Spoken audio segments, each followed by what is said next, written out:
பல ஆண்டுகளா, இத்தனை ஆண்டுகளாகியும் இன்னும் ரோடு சரியாக இல்லை. சாக்கடை தண்ணீர் குளங்களிலே விடப்படுகிறது.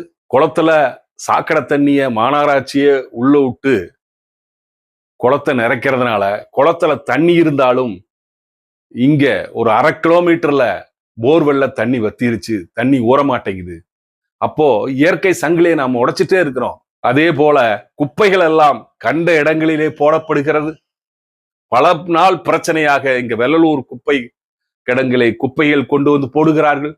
எந்த ஆட்சியாளர்கள் வந்தாலும் அதை சரியாக கையாள தெரிவதில்லை. அதற்கு ஒரு நிரந்தர தீர்வு காண வேண்டும். அதே போல அங்கே புதிதாக கட்டப்பட்ட பஸ் ஸ்டாண்ட் திறக்கப்பட வேண்டும். இது எந்த ஆட்சியாளர்கள் வந்தாலும் இந்த பகுதி, தெற்கு பகுதி மக்கள் அதை விரும்புகிறார்கள் என்பதை நாங்கள் தெரிவித்துக் கொள்கிறோம். நாங்கள் உங்களுக்கு பக்கபலமாக இருந்து செயல்படுவோம். அப்போதுதான் நாமும் வாழ்ந்து, நமது நகர மக்களும் வாழ்ந்து, நமது நாடும் செழிப்பாகும்.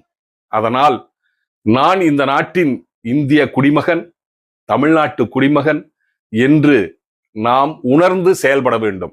இது ரொம்ப நாளா இருக்கிற இந்த சாராயம், பிராந்தி, இந்த குடிக்கிறவங்களை தயவு செய்து கடைகளை குறைச்சு அவங்கள நல்வழிப்படுத்த வேண்டும்.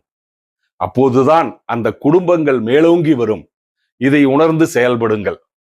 தற்போது சின்ன வயசு பசங்கள்லாம் கஞ்சா குடிக்கிறது, ஸ்கூல்ல விற்கிறது நிறைய நடந்துட்டு இருக்கிறத நம்ம பேப்பர்ல பார்க்கிறோம். அதனாலதான் பல கெட்ட தீய செயல்கள் நடந்துட்டு இருக்கு.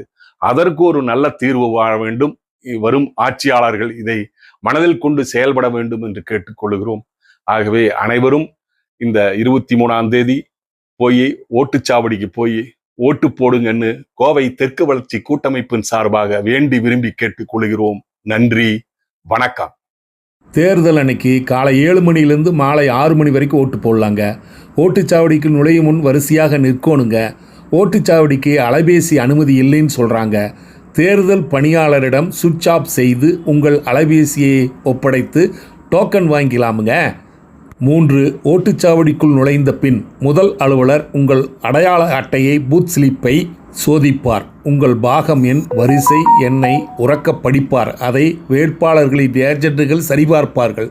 3வது அலுவலர் ஓட்டுப்பதிவு இயந்திரத்தின் கட்டுப்பாட்டாளர் ஸ்லிப்பை வாங்கி பரிசோதிப்பார். ஒரு பட்டனை அழுத்தி உங்களை ஓட்டளிக்க அனுமதிப்பார்.